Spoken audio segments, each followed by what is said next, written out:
Hi, everyone. Victoria here, co-organizer of Metabolic Health Summit 2022 that is coming to Santa Barbara, California very soon, May 5th through May 8th, right there on the beautiful coastline overlooking the Pacific Ocean. You can't get a better getaway than that, visiting Santa Barbara while also learning the very latest science on metabolic health and metabolic-based therapies. We've got the world's top experts. We're talking progressive physicians, leading academics, and just amazing business leaders in this space that are really moving the needle when it comes to making food and our lifestyle choices a part of the bigger conversation in medicine and science. One of those amazing speakers, and you can check out our full list, by the way, at metabolichealthsummit.com, but one of our amazing speakers is Dr. Robert Lustig. You know, he's been really pushing this anti-sugar movement forward for many years now, and is doing such incredible work in our space that we're thrilled to have him as a speaker. I want to give you a little bit of background on him before we kick off our conversation. He is Emeritus Professor of Pediatrics in the Division of Endocrinology and a member of the Institute for Health Policy Studies at UCSF. He's a neuroendocrinologist with an expertise in metabolism, obesity, and nutrition, and really one of the leaders in the field of metabolic health. Now, Dr. Lustig is also the author of the popular books Fat Chance, The Hacking of the American Mind, and the newly released book, Metabolical, The Lure and the Lies of Processed Food, Nutrition, and Modern Medicine. He's also the Chief Science Officer of the nonprofit Eat Real. He is on the advisory board of the Center of Humane Technology, Simplex Health, and Levels Health, and he is the Chief Medical Officer of BioLumen Technologies, Fugel, Perfect, and Callan Health. And we couldn't be more honored to have him with us as part of our 2022 5th annual conference coming up here very soon. And I hope you enjoy this conversation with him today. Dr. Lustig, thank you so much for joining me today. It's really a privilege to be sitting here with you. We're thrilled to have you at Metabolic Health Summit 2022 as a speaker. And thanks for jumping on this video. My pleasure, Victoria. Sorry for my raspiness. Just for your audience, I'm getting over COVID. You know, it can happen to anybody. Oh my goodness, I know. And you mentioned that, and I insisted we reschedule, but you're a champ and you wanted to continue on. I'm shocked that you even jumped into the Zoom today. I hope it's just a mild bout and you're feeling okay in no time. So it's not that bad. Oh, good. I'm glad to hear it. Well, I'm excited for our conversation today, just to kind of introduce our attendees and followers to your incredible work. I mean, this is something that you've been at work for a long time, 40 plus years now. You've been kind of in this battle against sugar, not just processed foods, but sugar specifically as well.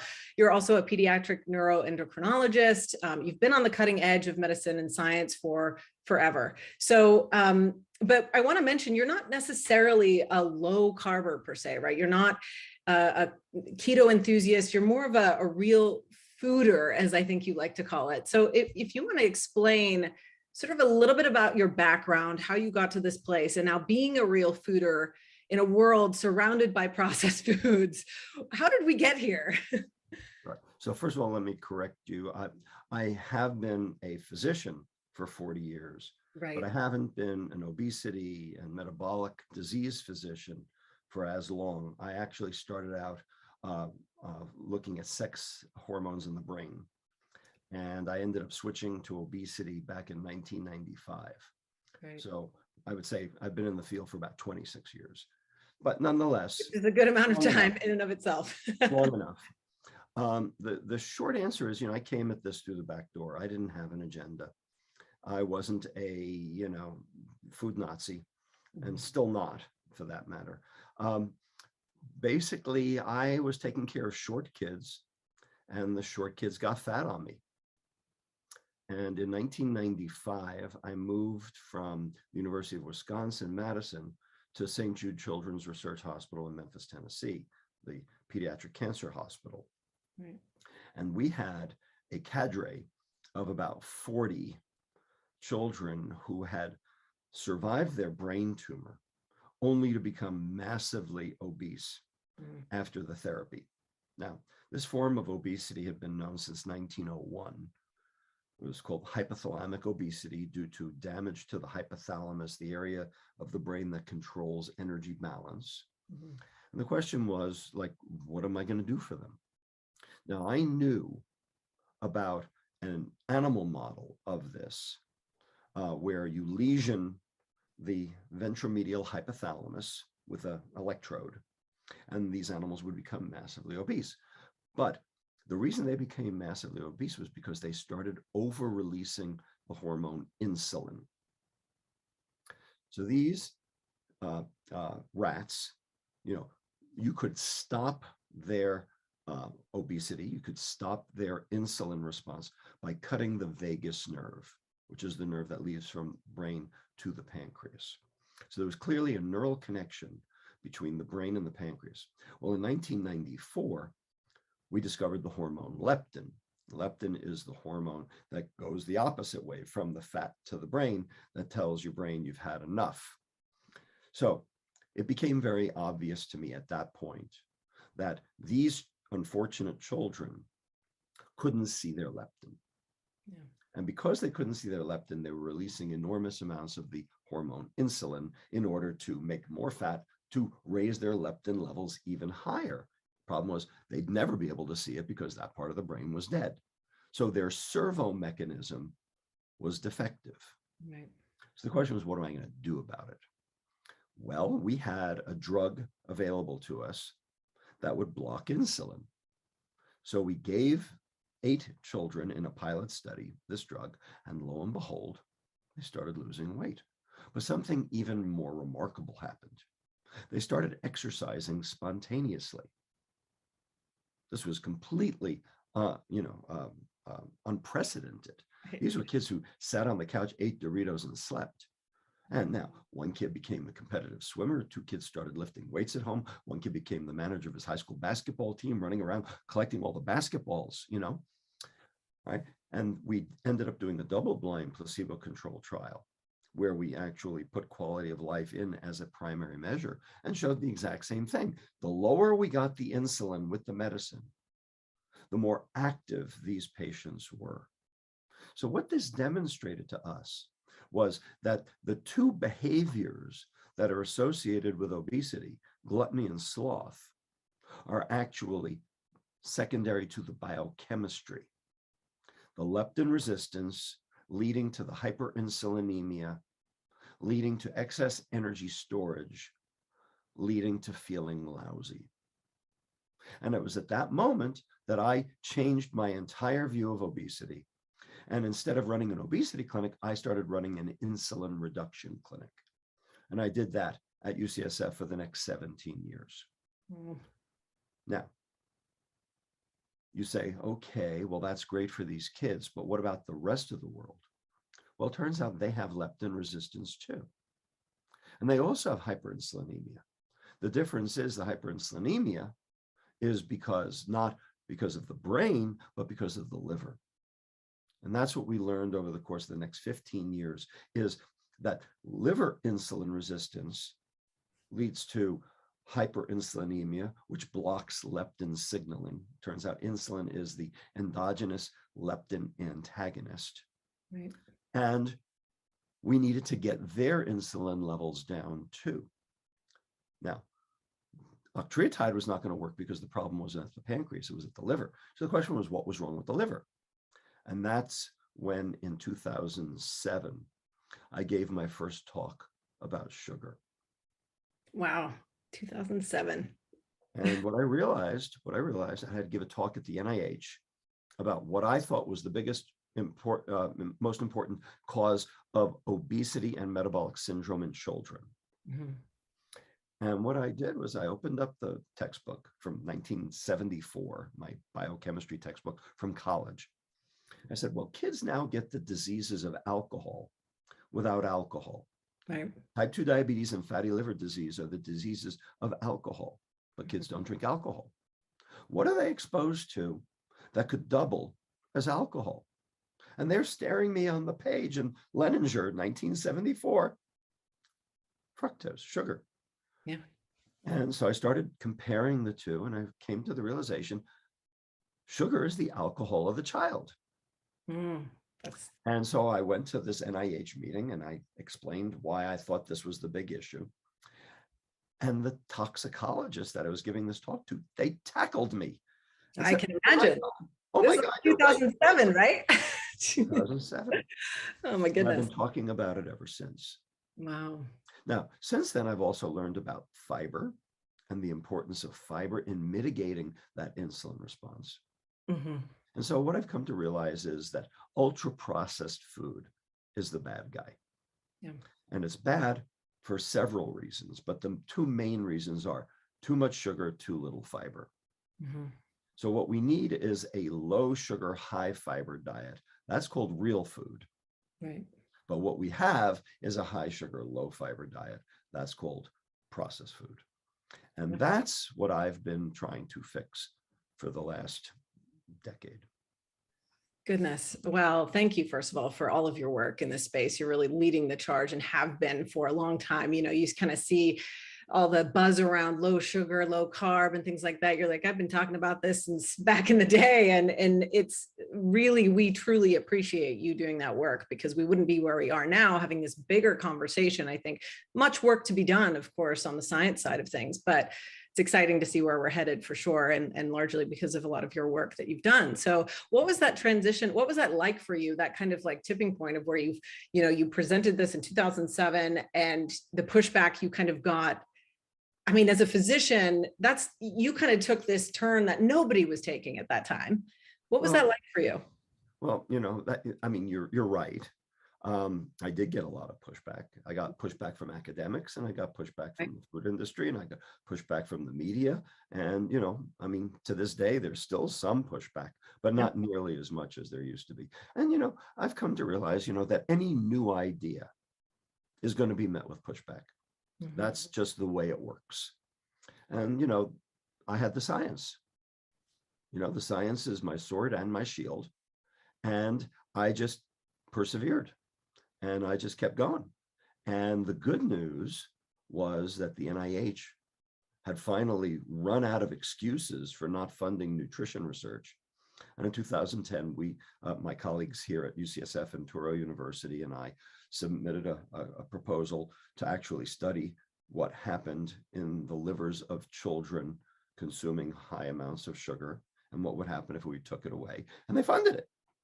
And, many, many papers have since come out about, what we've learned about how fructose, that specific molecule, not glucose, but fructose, actually damages mitochondria and causes metabolic dysfunction, particularly within the liver, but in other places as well, including the brain.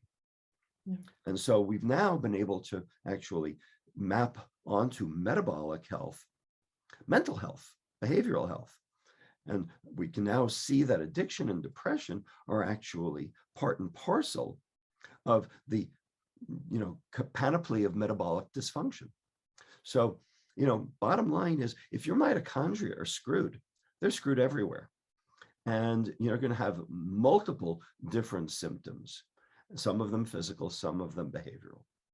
Yeah, absolutely. And then you make a good point. You're actually going to be speaking alongside Dr. Shabani, as well as Dr. Chris Palmer and Asim Malhotra on metabolic psychiatry in this sort of new emerging field that you kind of briefly touched on there, because it is, it's so fascinating in terms of how linked, like this intersection between metabolic and mental health that we've not really is not out in the mainstream yet and needs to be.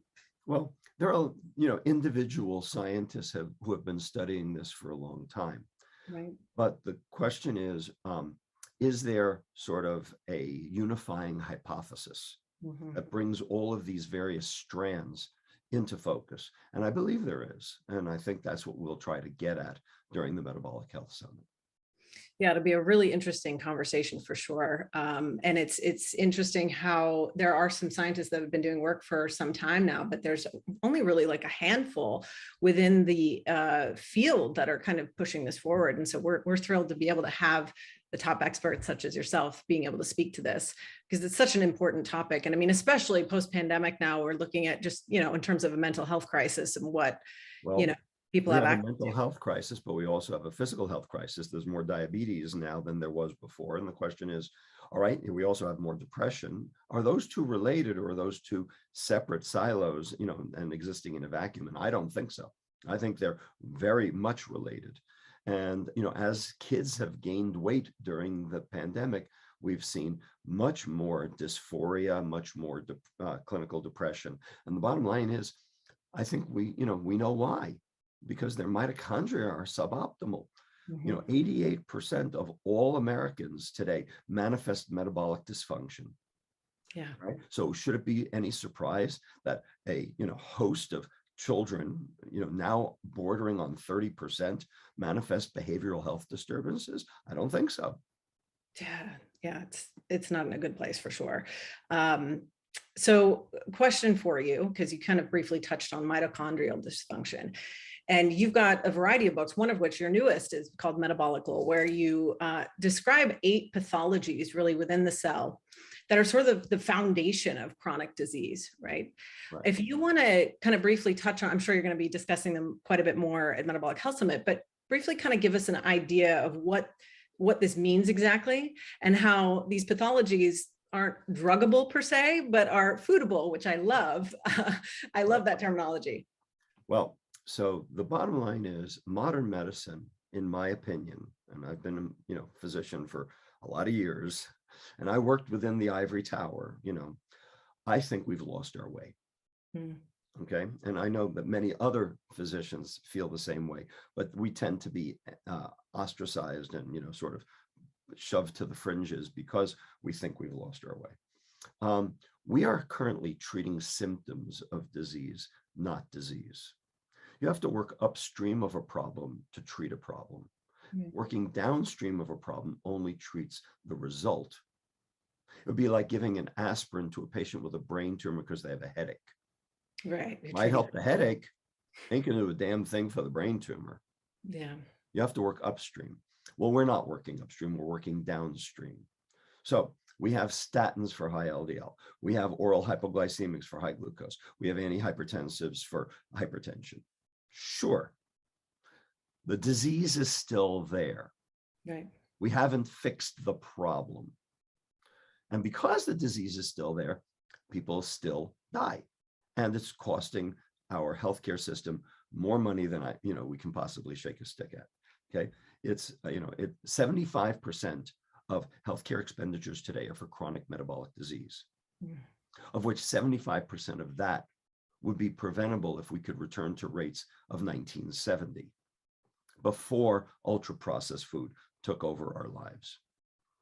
So what I do in the book Metabolical, which by the way, right here, but you're going to be at our book signing. It's going to be available. Right, which will be at the book signing. What I do in Metabolical is I actually delineate the 8 pathologies, the 8 subcellular pathologies that are going on inside the cell that contribute to metabolic dysfunction. And I'll just name them quickly for the audience so they can get sort of prepped. That'd be great. 1, glycation. 2, oxidative stress. 3, mitochondrial dysfunction. 4, insulin resistance. 5, membrane instability. 6, inflammation. 7, methylation. 8, autophagy. Now, when these 8 pathways are working properly, you'll be 110 playing tennis. When these 8 pathways are working improperly, you will be in a wheelchair at age 40 with 2 stumps on dialysis waiting for your next stroke. And of course, everything in between. Right. That's extreme. Now, we think longevity is genetic, garbage. Longevity is environmental, it is exposure related, and it is due to these 8 subcellular pathologies. And that's been shown.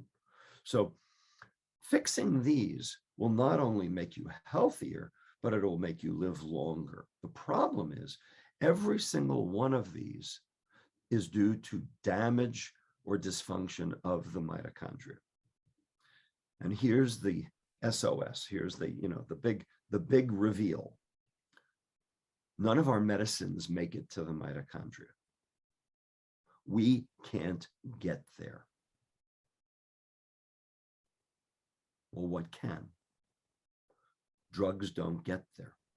When you actually look at the molecular mechanisms of how these pathologies work and how these drugs work, they're not getting where the problem is.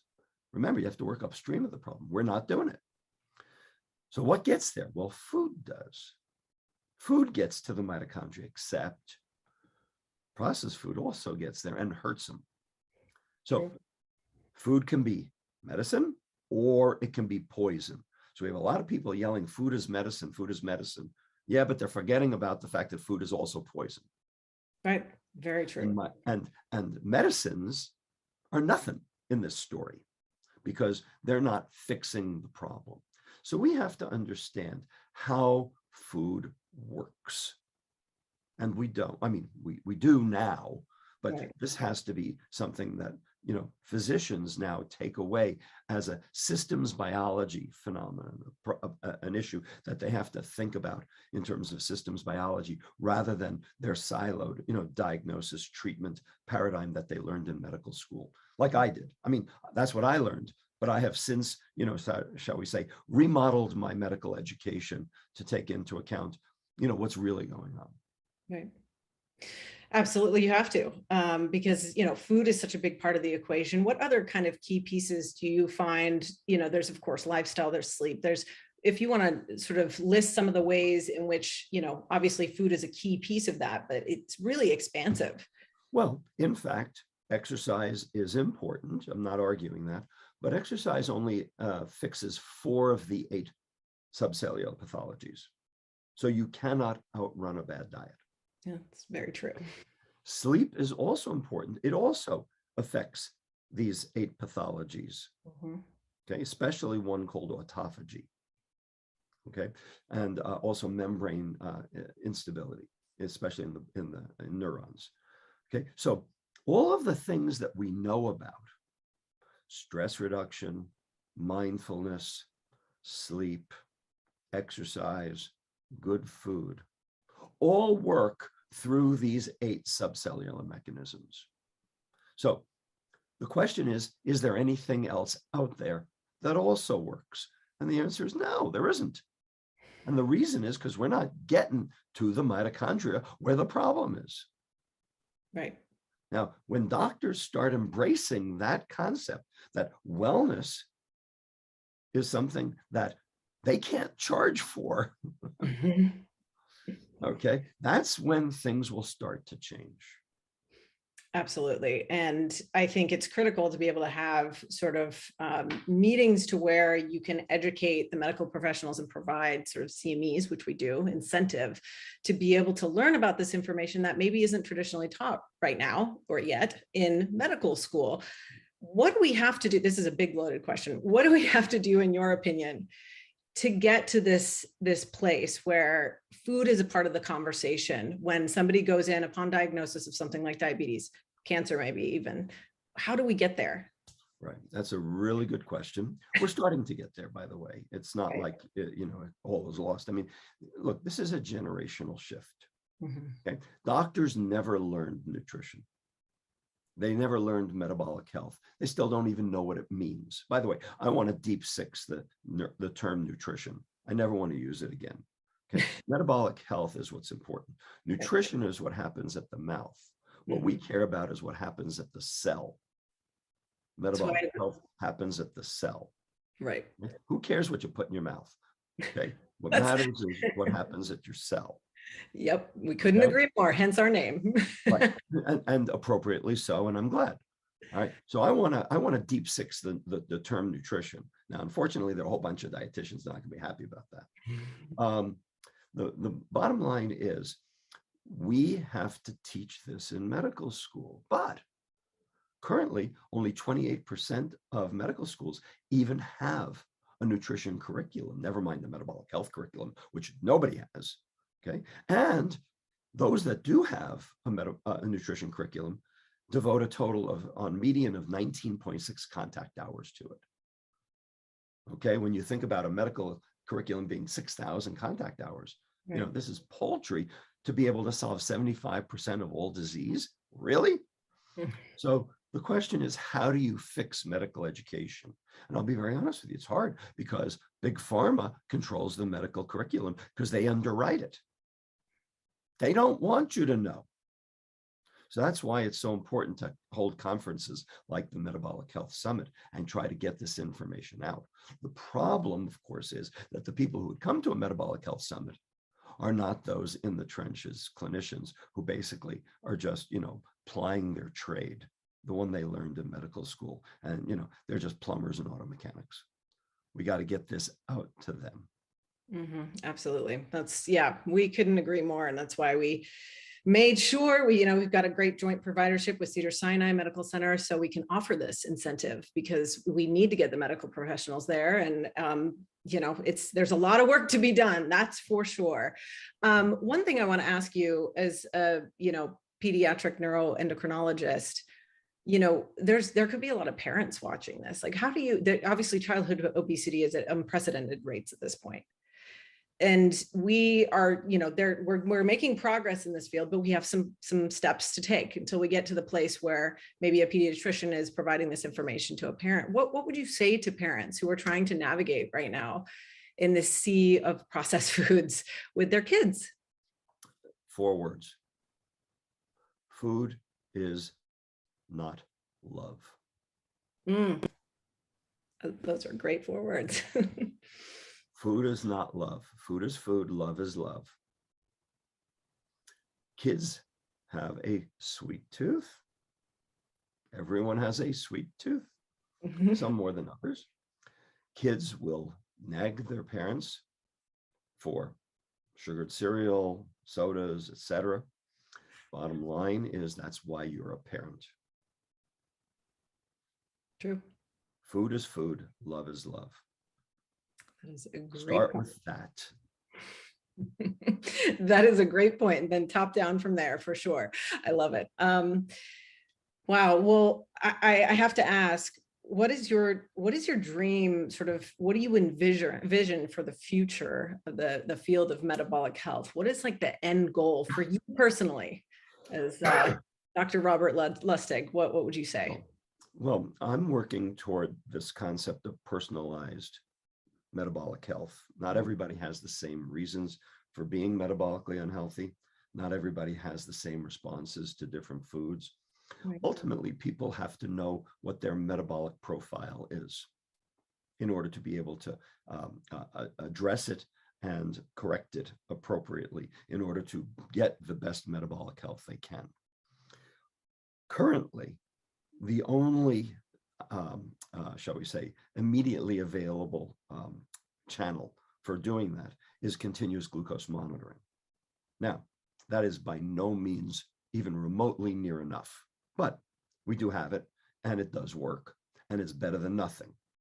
And so I've been partnering with various companies, for instance, including Levels Health as one and others, to basically bring the concept of metabolic health to the individual, to use their glucose and their metabolic status, their lipid status, their liver status, in order to be able to make conscious choices. There's an entire chapter in the book Metabolical about how to diagnose yourself for just that reason, because people need to know who they are and what they respond to and what they don't.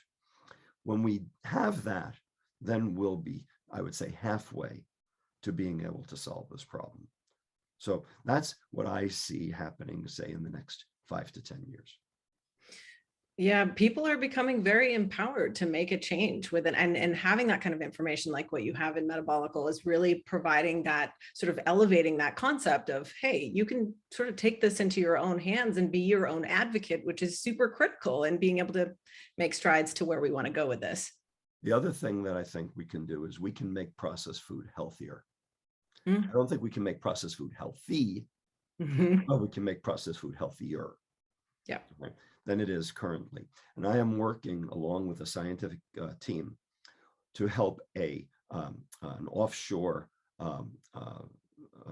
processed food company, a CPG company in the Middle East, Kuwaiti Danish Dairy Association, to actually get the sugar out of their food and substitute things with fiber, omega-3s, etc., in order to be able to mitigate the metabolic disturbances associated with processed food.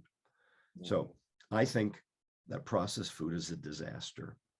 But having said that, processed food is not going away. And, I'm a realist. and I don't even know that we want it to go away because we have to feed 10 billion people by the year 2050. Yeah, there's that. So how are you going to do that on real food right now? Can't. So we have to mitigate the damage. We have to mitigate the risk, which means we have to make processed food healthier. Yeah. And so we're working toward that as well.